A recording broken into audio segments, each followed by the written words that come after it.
Today's episode is about grief and tragedy, but it's also about how to keep going when life gives you the unthinkable. As part one of a two-part conversation with Erin, a woman who woke up one morning as a wife and in an instant became a widow, and the mother of a little girl whose dad didn't come home. Her husband Chris was killed by a driver under the influence while he was out on a run. Erin shares what it meant to do grief her way. She was determined to look for the good, not in a way that denies the pain, but in a way that honors Chris, acting from love, helping others, and letting her heart lead the way. We talk about the messy, bumpy reality of grief, what actually helps when someone you love is grieving, and what you might say or not say when a person's world has fallen apart. And if you're the one grieving, we talk about giving yourself permission to drop everyone else's rules and listen to your own. Let's fly into part one of my conversation with Erin. Hi, I'm Susie Schumacher, and welcome to the Let's Fly podcast, where I dive into the real stories behind life's hardest experiences. The stories of people who showed up as themselves, and sometimes it worked and sometimes it didn't, but they made the choice to keep going. Real stories, honest conversations, and how they found the courage to find hope. Let's fly! Let's begin. What do you think, knowing me as well as I do, what do you think? I mean, I could jump into so many different stories, but where would you say, here's what I would like to hear, and I think what my listeners would like to hear? Well, I think that the story of what happened to your husband and how you made the decision to do grief your own way. I'm totally down. It's just funny because you know how, like, the timing of the universe. So I play pickleball proudly. Yeah, you know that about me. And I was talking, I swear, I've fallen into a group of widows. Like, not everyone's a widow, but more widows that I've come across. Now that I say that out loud and say pickleball, I'm sure people align. Older people, widows, but I'm telling you, the widows are under 60 that I'm meeting.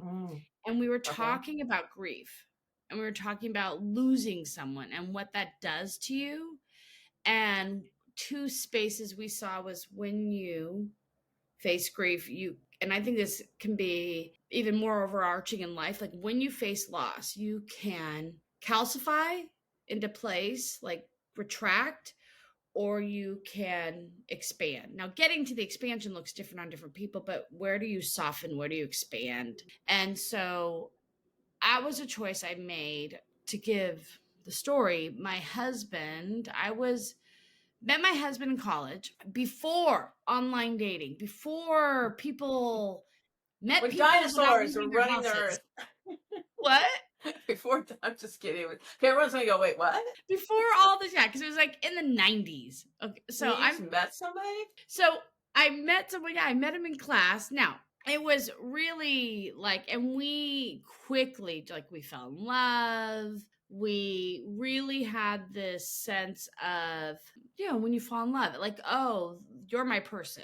And we built a life, and we were really, in my opinion, we were 15 years married. We were in a sweet spot of expansion. Like, what do you want to do with your career? What do you want to do? And then he was training for a marathon, and on a run, he got struck and killed by a drunk driver. And that, like, out of nowhere on a Sunday morning. And in that, finding out was devastating. I was floored in a way that changed my, like, molecules in myself and changed the landscape of my life. So I'm now went from family of three with a 7-year-old daughter to a single mom. I worked for the state of California, training and consulting, traveled. He was the grounded person. He worked also, but he was like the tree in the house. Everyone rooted around him. And when that happened, the only thing I knew, and I think I drove everyone crazy in retrospect, they told me, was, you just kept saying, we've got to find the good. I've got to figure out why this happened. And I don't care if it's, can I swear? Sure. Yeah. I don't care if it's bullshit. I don't care if it's real, what the purpose is or why this happened. If it helps me blossom into something else, helps everyone like grow, become better, then I've it was in a weird way, it was like not worth the loss, but I can handle the loss. I can rectify him not being in the world. And what that did was send me on definitely a year, if not several years, of us a journey of like self-awareness, of just kind of moving through the grief. From my story, I seem very like outgoing, like da da da. I am outgoing. I was outgoing then to a certain degree, but I wasn't really, I didn't know how to really lose my shit or really be goofy and silly. Like I had like like a barometer and I couldn't get out here. And one of the gifts of moving through the grief, which is being in the feeling of whatever the feeling was. And that oftentimes that feeling was like complete overwhelm, freaking out on the floor, bawling. And I had a Right. therapist that would say, you don't step around grief. Like, oh, I can even cry. You move through grief. You don't, if you want to do what you say, is you really want to let this work on you, Erin, you're going to have to walk through it. And then you're going to have to walk through it again. And one time, my therapist looked at me and she said, okay, Erin, just so you know, because I was definitely avoiding, like, I was just like, I don't want to, like, I was trying to work around a feeling. She said, I want you to know that acute pain can only last up to 90 seconds. I was like, what did you say? like, I feel like I'm going to lose my shit. Everything's going to fall apart. Like if I go there, Right. there's no recovery. Like who knows what's on the other side? And she's like, one, you're not going to fall apart. You just move through it and it cannot last more than 90 seconds. And so what I learned to do was like learn to be in the pain, knowing it could Right. only last 90 seconds. And then on the other side, it was like, to bring some levity, it was like, you know, when you have to go to the bathroom, like you're on a trip and you're having a great time, but when you have to go to the bathroom, that's all you can think about. Regardless, if you're Right. traveling, you're like, this is beautiful. But once you have to go to the bathroom, and the more you like have to go and you're not going to the bathroom, the more that's all you can, right? Think about. Right. Yeah. You're just like, I got to the bathroom. I got to go to the bathroom.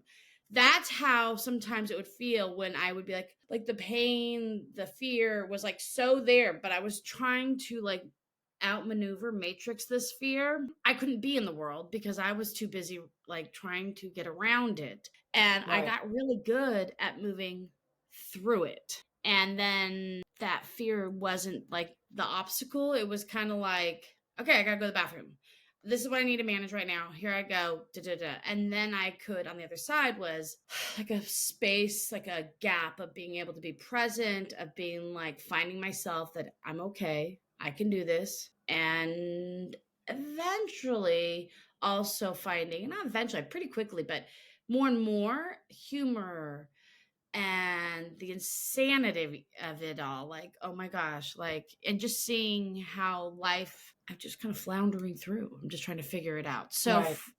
for me, that was like my own personal growth, which most people that love me were on the ride with me. I would say things Right.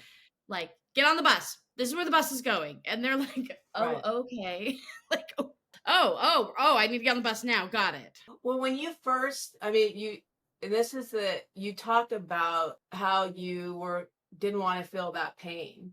And that's Mm-hmm. a very good example of the acute pain. But I think that going back when you first got that call that he had been killed, I think that sharing more about how did you get to the point where you could find humor and that you could find something good, because it's always tragedy when we lose loved ones, but the way in which you lost him is a whole nother layer. And I think that it would be helpful to share, because this is another reason why I have you on here, because I don't you talk about this huge thing that you did and were Mm-hmm. able to do, kind of where it was, and that's why let's go back to that day. And how long ago has it been since he was killed? So it's been a little over 11 years.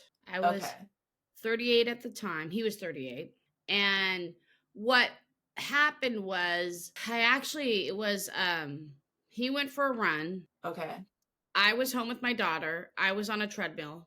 I was safely on a treadmill in my house. He's on a run.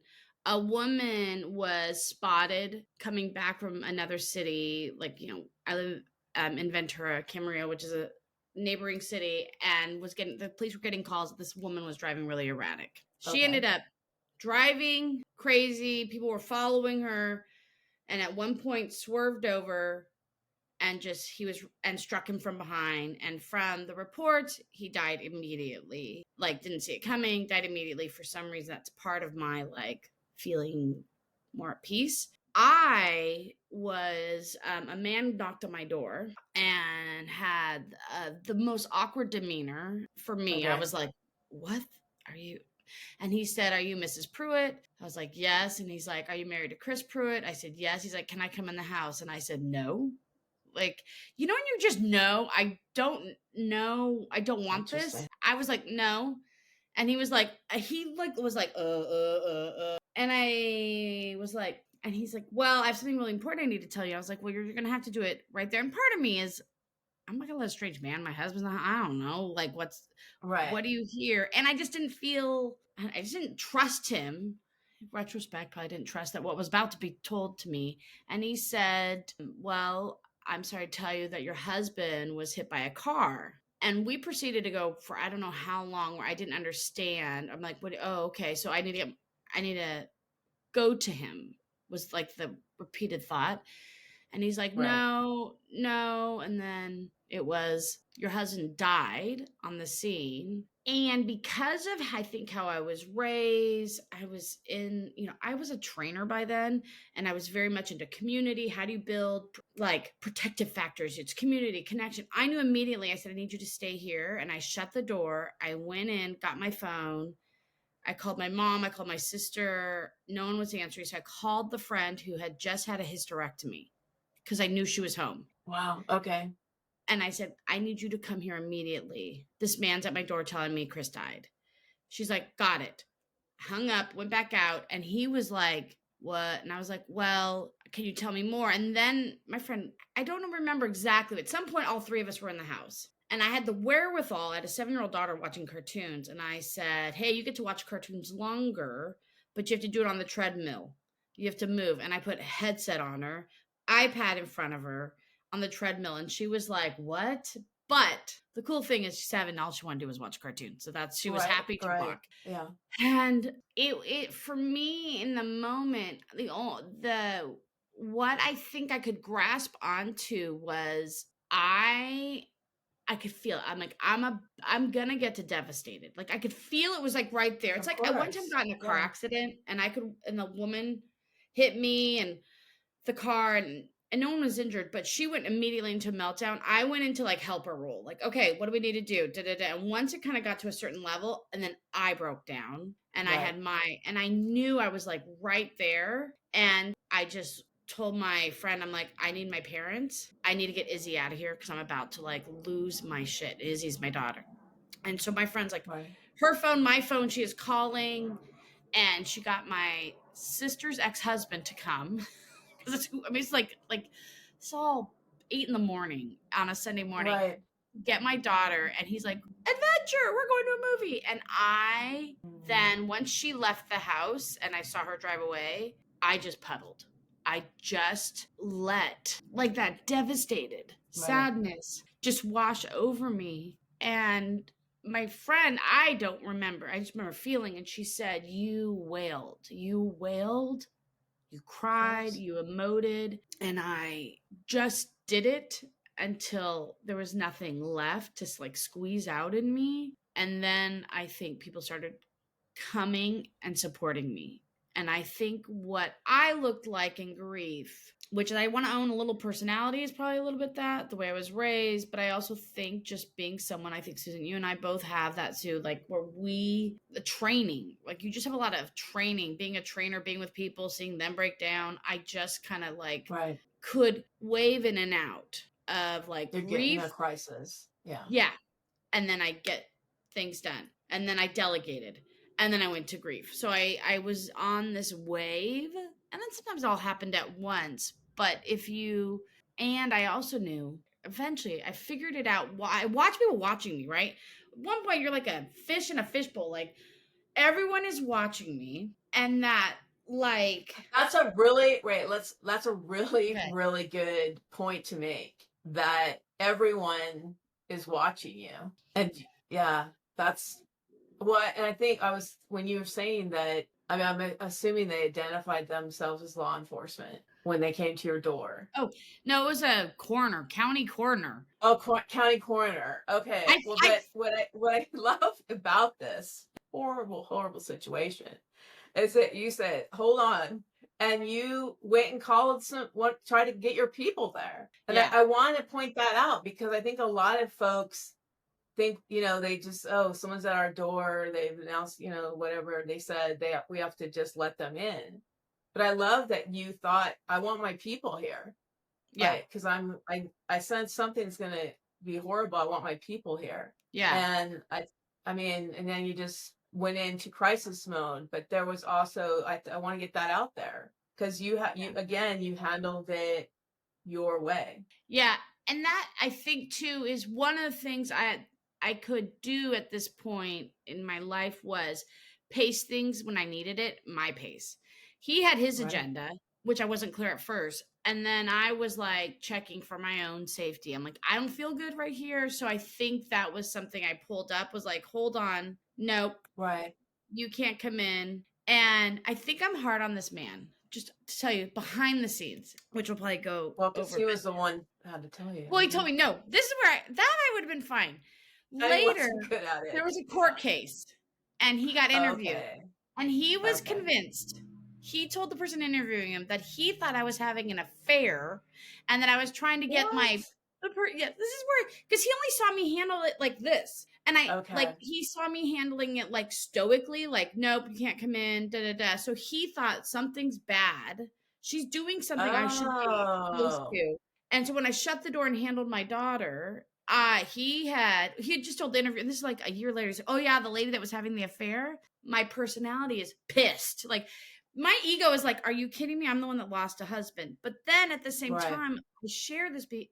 I realize, like, we make up stories about people. Like, Well, he but made on up that both sides, story. he made assumptions because how Yeah, you reacted. Yeah. because and I I part of me still like looks at him and like, are you kidding me? But then part of me goes to check myself, like, what stories Wow. do I make up about people?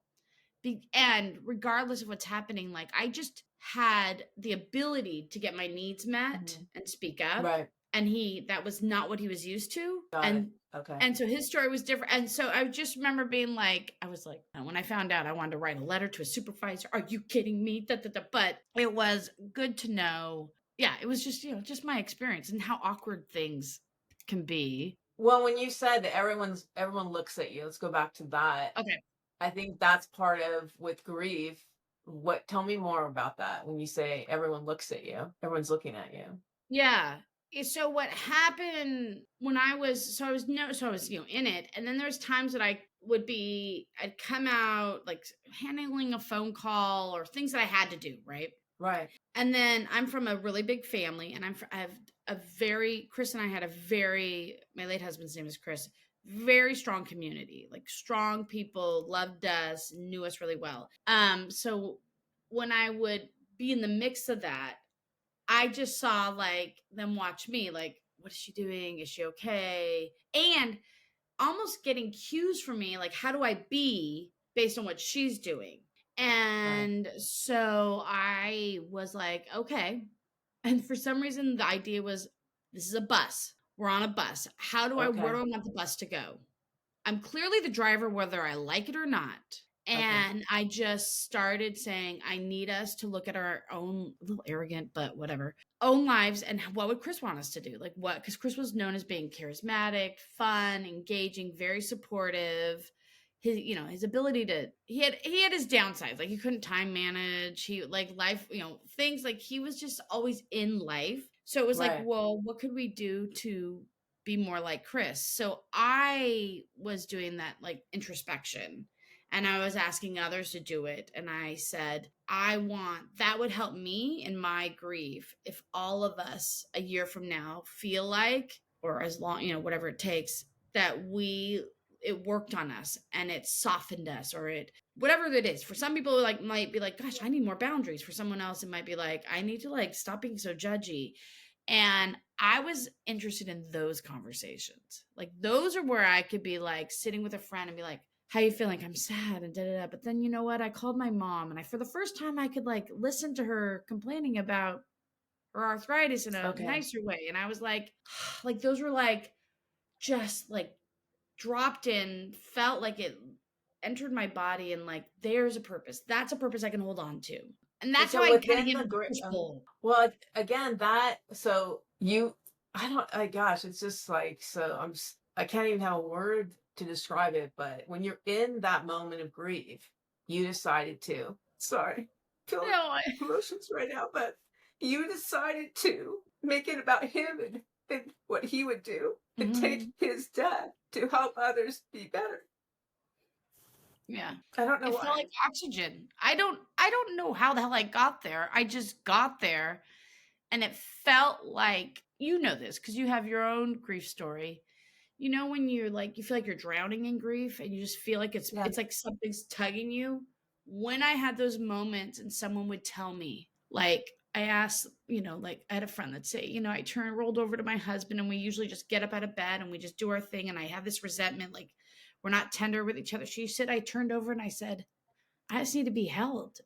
And she's like, Erin, we sat there, laid there, and he held me and I Wow. cried and I just was like, and she goes, later, I'd like, thank you, Chris. Wait, But what a thank you. beautiful way to honor his legacy. Mm-hmm. I feel him very strongly. That's probably why. Yeah. Yeah. Emotions. Yeah. I love when you feel things.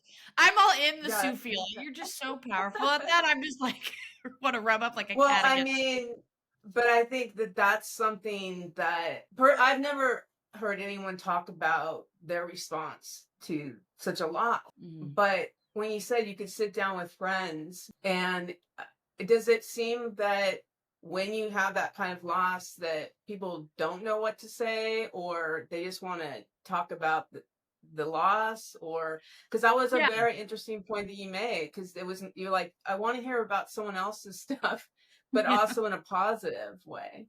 Yeah. Yeah. In a movement, like moving, right? Like they're having Right. their movement way that's positive. I think for me, like people come at you and they're really just probably trying to connect or support. But sometimes people do things that you're like, that is not, nope, don't feel it. Like people would come at me and be like, oh, I'm so sorry. And because I think you relate, we're spongy. We pick up on people's emotions and Right. energy. I was like, oh That my God, becomes it's like about them. yes, they're holding me like I'm holding them up. And what I got figured out kind of relatively quickly was I need to tell people how to be with me, or I already have my own grief that feels like it's pulling me down.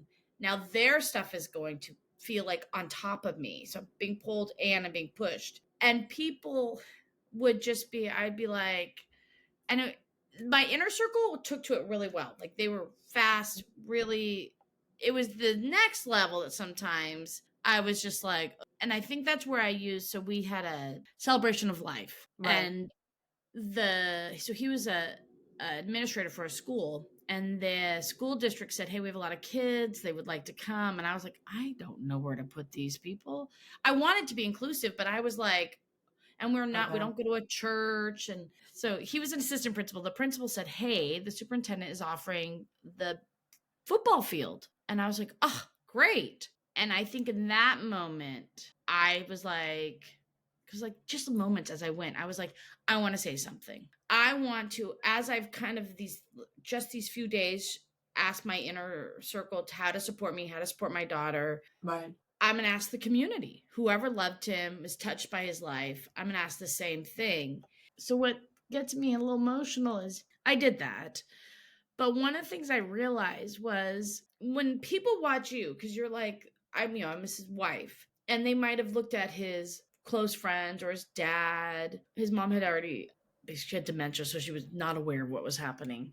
His sister, Okay. but I realized I was a widow, and in the share on his celebration of life, I was like, I have something to like a title to express my this life experience. And then I was like you losing, you don't get like it's like daughter, survived parent's death, sister, like what title do you have? It's like you have to, Mm, so I felt this gap for other people to have the grief in mm. relationships where it wasn't Oh, like my a widower. And I was like, first just acknowledging that, like, I'm lucky he chose me, I chose him as partners, but he also chose so many of you. He had all these incredible experiences and students in mm, his class when he was a teacher and friends and people that he had an impact and they had an impact on him. And I was aware of how limited our language is for how right. expansive our feelings are.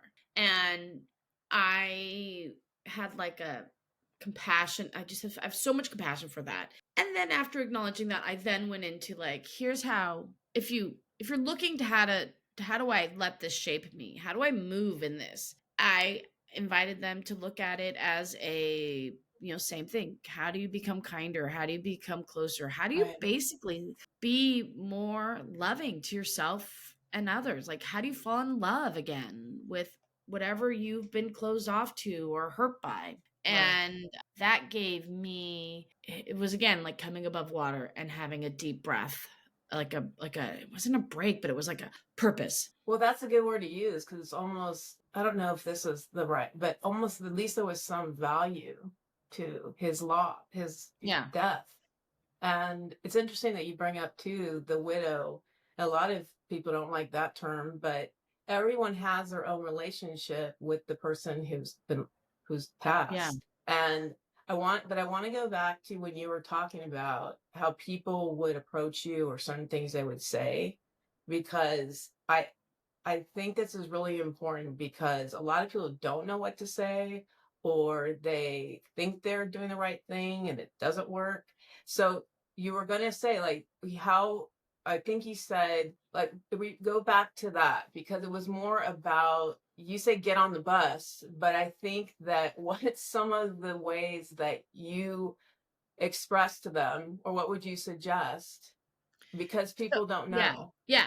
And here's the thing. Mine was the loss of my husband, and we all have grief. Like, we're having health issues or we're having marital problems or work issues. So we're in our shit. We're like, ugh.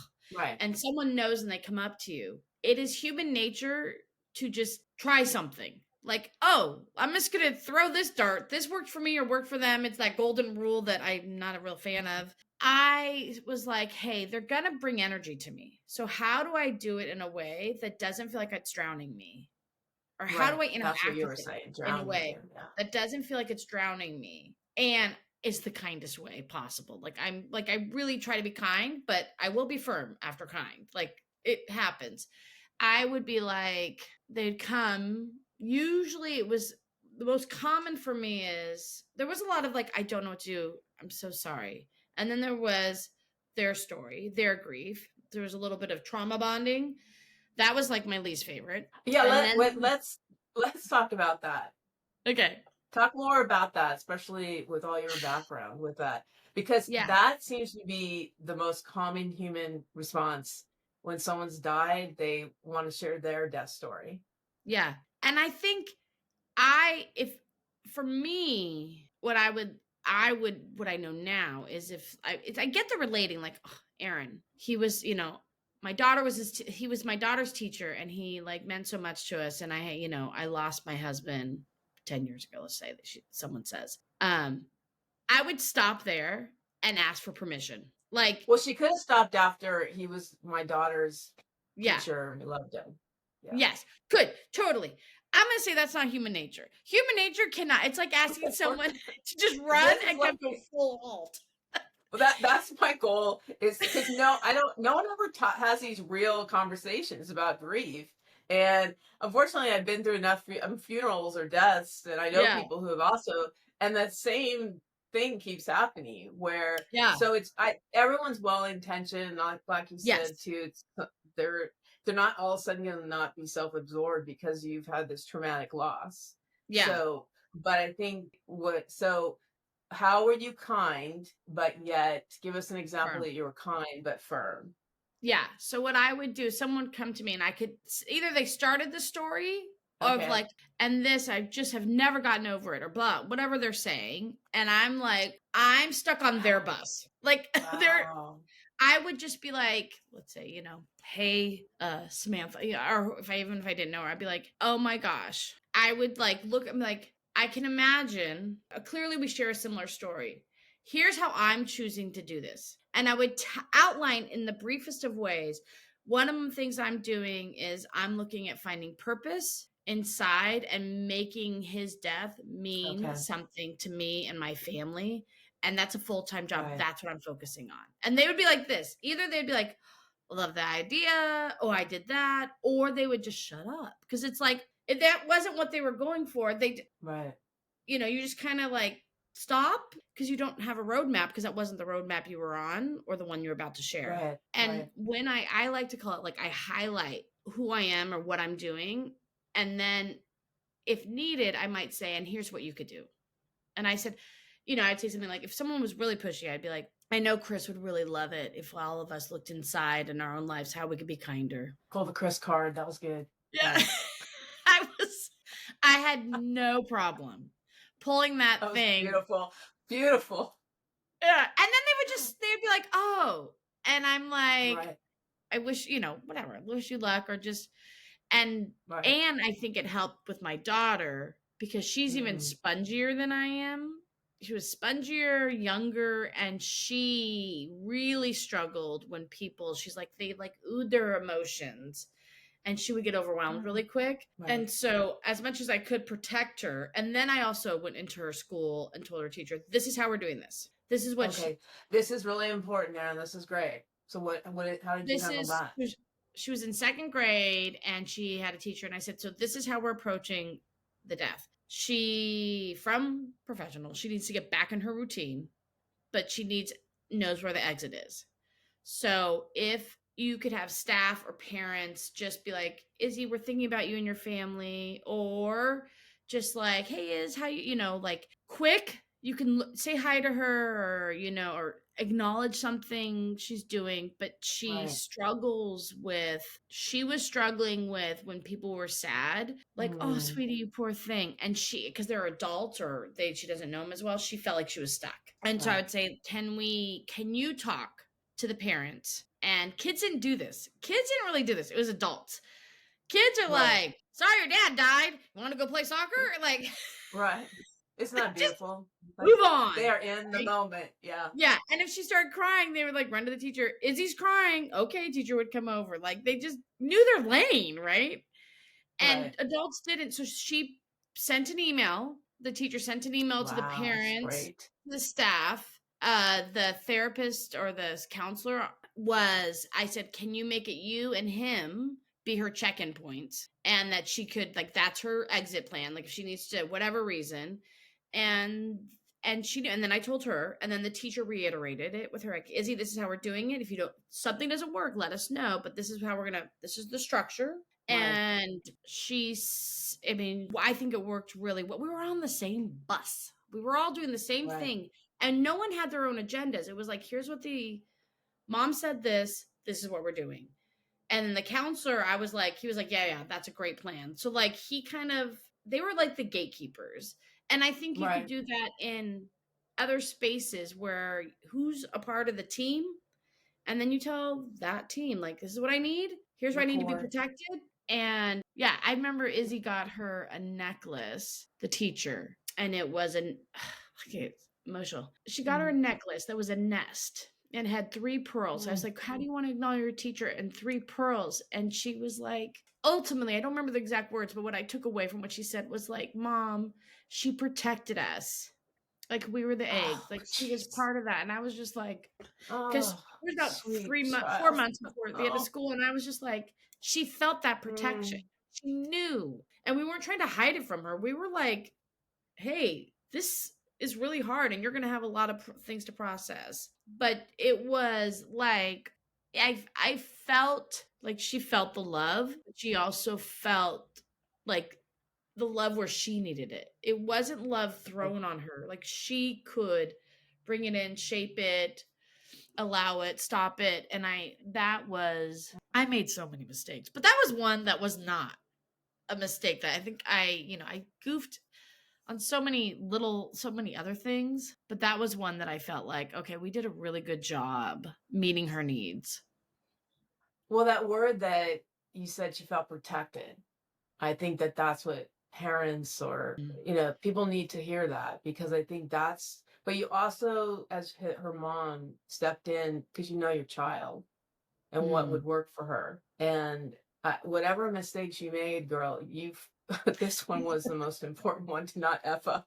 You did a good job because I mean that, but also I think too your background, like we talk about, we handle business. I mean, Yeah. but that's the core people. But it's important to kind of bring that because you want consistency, and that's really important too. And I'm sure the teacher appreciated that as well because I don't know if schools do that. I don't know because everyone, and it's not like one death is more harder than the other, but this one was pretty, on the tragic scale was pretty Yeah. high. And if you're comfortable, how take us back to that conversation with Izzy about telling her dad, Oh, if that's you're the worst. comfortable. So, Well, because I mean, you are good. I mean, so many people are going to get healed from this.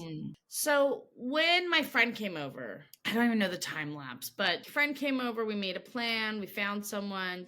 Izzy knew something was up. She was definitely like, this is not an adventure, but I'm not sure what you're doing. She's your And kid. She's not. yeah, Yeah. she was like, she went, and then he texted me from the movies because I think they went to get something to eat and then they went to the movies.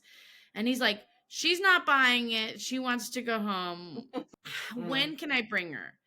And I was like, I don't remember what I said, give me a little bit more time, like 45 minutes, and you could bring her home. By right. then, I got a hold of a friend who was a therapist. And I'm like, listen, I can't, I'm going to have to tell her. What do Right. I need to do? And she said, tell her the truth, be direct, what happened, but don't get into the story. Kids, she's like, it reminded me of like what I learned about like how to tell kids about sex. Answer their questions, but don't extrapolate. Like they will tell you what they want to know, Right. and don't put meaning. Like just try to be a neutral information place. Don't put meaning. She's like, I don't know how she's going to handle this, but she might get fixated on something over here. How? And I was like, okay. So she's like, just roll with her. All right. So when she came home, I think a sister and my friend were there, managed other, like, so we went in the room. I was like, I know her nickname's Boo. I'm like, Boo, I need to talk to you. And we went on my bed and I was like, hey, something bad really happened. And she's like, uh-huh. And she knew it. Like, she was like, what the hell's going on? And I was like, dad died. When dad was running, he got hit by a car and he died. And she's like, what? And she got real stuck in that, like, what do you mean? He died. Mm, And so we went back and forth a little bit and then it landed. Like, my dad's dead. And then she like said, I need to throw up. And I like took her to the bathroom and she just kept throwing up and throwing up. And I just like sat there with her and she just kept like saying, my dad died. My dad died. And like, yes. Like I just kept my answers short. right. And I just followed her lead. Like there's guidance, but sometimes kids are the best at like leading the moment. And she's like, my dad died. And then like my dad died, yes. And then she would throw up and then I looked at her and I was like and she's like and I could just tell she was like exhausted. I'm like, what do you need? What do you need right now? I said something like, what do you need? And she's like, I'm like, do you want to stop talking about it? She's like, uh-huh. And I said, you want to watch a show? And she's like, uh-huh. I said, do you want me to watch it with you? And she said, and then my nephew who was like 7 years older than her, so probably like 14, 13, 14. I said, do you want Jacob to watch it with you? She's like, mm-hmm. Jacob doesn't talk. Jacob is Okay. incredible at just being with people, Perfect. especially when he's little. So he came in, they pulled out an iPad and they watched a movie. And that's how it went the rest of the day. She watched a movie and she's like, I need my mom. She would cry. And then she would say, I'm dead. And pretty much she would be like, I need to stop now. I want to watch a movie. Like, I need to disconnect. I'm overwhelmed. And then I had my friend come and talk to her, a therapist, and got a little information, like, little information. She And we just made a plan. Pretty much was Izzy was going to go back to school. Found a therapist that was a good match for my daughter because she was a feeler but didn't always. She's 7, couldn't express it. So Right. Right. I chose sand tray therapy, which is like a lot of characters that Okay. represent parts of her, and then that was my team. It was like she has a therapist. How often does she need to go? And then I had therapy, and we just kind of like built from there. And Izzy, like I've asked her since she's 19 now, and I'm Right. like, "Do you have a memory of that?" She goes, and she's like, "Yeah, I remember crying, throwing up, watching movies." And doing that, and then we like became like she slept with me for I don't know how long, for a long time. I think we just leaned in on each other. Right. Yeah. Was she aware of how you had told people how to honor Chris as far as find something good and at least have it Yeah. be, a I think reason that's she positive? did a little bit, but I think she was really a little bit more in her world, like how to Okay. manage people. And I was like, what do you want to do? Like what? Because I took a leave of absence, and it was like, how do I create magic? Also, like I just saw that my kid needed like reprieve. She needed breaks. And she also saw me be a little bit more because he was the educator. So like when I didn't like something going down, I could just Uh-huh. roll with stuff up until his death. I could roll with things, and then all of a sudden, I became like, "Arr, did you say like, no? We Oh, don't do that. okay. We don't do this in this house." Like I became much more assertive, Okay. and what she does say, which is really beautiful. Like as she got older, she's like, it's hard because she's like, I know Dad was a good man. I know he Mhm. loved me. But Mom, you were my rock. Like you don't because I have a tendency to be like, oh my God, he was amazing. And he was. But she's Right. like, my memories are of you being such a good mom and being there for me, Mom. And I'm like shocked. Even today, like, I think I'm a badass in many things. But I am shocked that my daughter sees me as such a rock because on my insides I am fucking jello. Like I am losing it. I'm sad. I'm like, ah, Right. so that I present, and I still she knows that parts she knows that about me, but it's not what she's left with. The taste in her mouth with me is like my mom shows up. My mom is fierce, but she's also tender. And overall, my mom did great. She made mistakes, and but overall, I think I could tell my mom loved me and worked really hard to show up as a parent. And she needed a lot of help. Like I needed a lot of help. Like I moved my parents and I moved in together because I just needed I knew we needed structure, and I knew there was Right. gaps in what I could provide.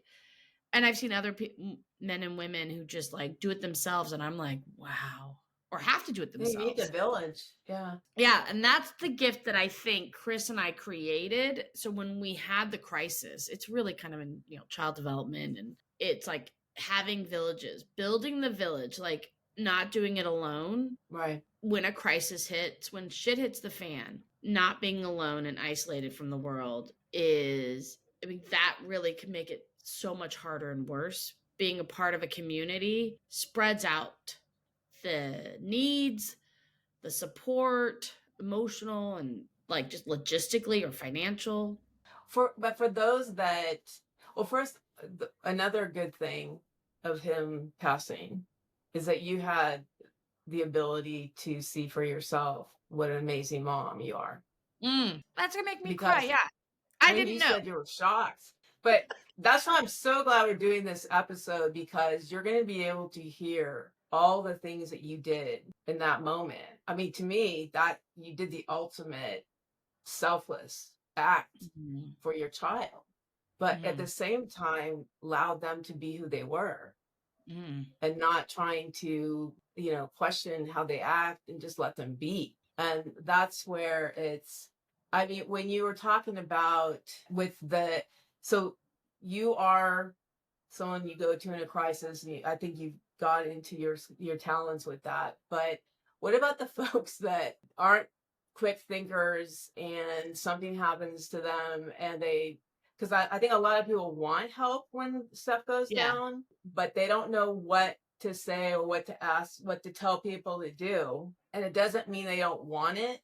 What would you suggest for how they could say, I need help, but not now, or what would you suggest for Yeah. those people? I really think for me, and my best friend is like this. We're like total opposite. She's like, you Okay.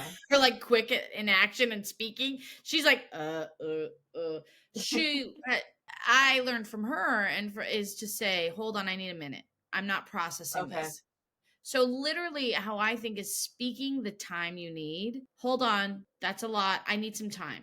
I'll get back to you, or can you check in on me in 15 minutes? And then so kind of controlling how fast things come at you and how fast they expect you to respond. I mean, we live in a very external processor extrovert world. So the introverts, the internal processor are like sometimes I feel like we're like dragging them Right. so one is I would say control the timeline. You're in control of the timeline and telling people like, hold on, I need a minute. I need to think about it. Right. I'm like, here's where I am. One, two would be, and then tell them, I need you to come back and check in on me. Or can you ask me Mm, questions? I don't even know what to do.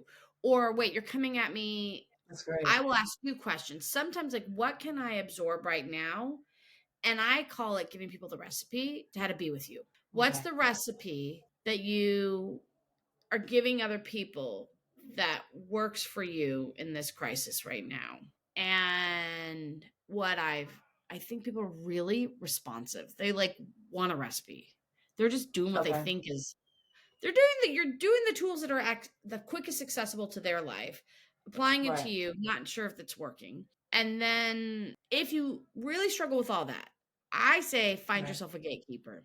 You find yourself an Erin or a Sue that says, okay, what do you need? I need people to get out of my damn house. Great. So she needs a break. Everyone That's a needs to great leave. suggestion. I'll text you when to come back. Like, and you just let that person interface with the world. And I had some of those too. And that Right. might be what you need.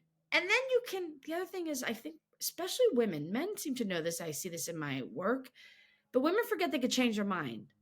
I said, go away. No, come back, come back. I need you now. Like, and people are like, okay, they'll come back. Shut up, talk. Okay, I talk. Right. Shut up. Right. Well, I think as you were saying that, I bet a lot of people are sitting in the living room going, should I leave? I probably don't even need to be here. But if I Yeah. leave, I don't want to be that person that leaves. So I think, like you just said, communicating what you need, and it could be 5 minutes later, this is the whole thing. There's no rules.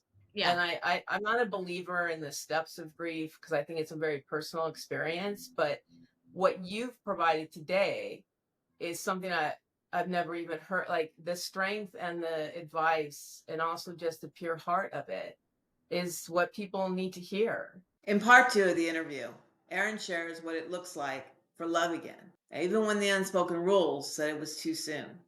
She talks about dropping to the floor in a new wave of emotional pain and asking, what is this? And finding the courage to look at the deep grief she had set aside. With support, she uncovered something in her story that completely surprised her. And that discovery ended up opening her heart even more to herself, to her daughter, and to the new family she's building now. If you've ever wondered whether it's okay to want to love again after loss, or you feel that heaviness, but you're not sure what to do, you won't want to miss part two.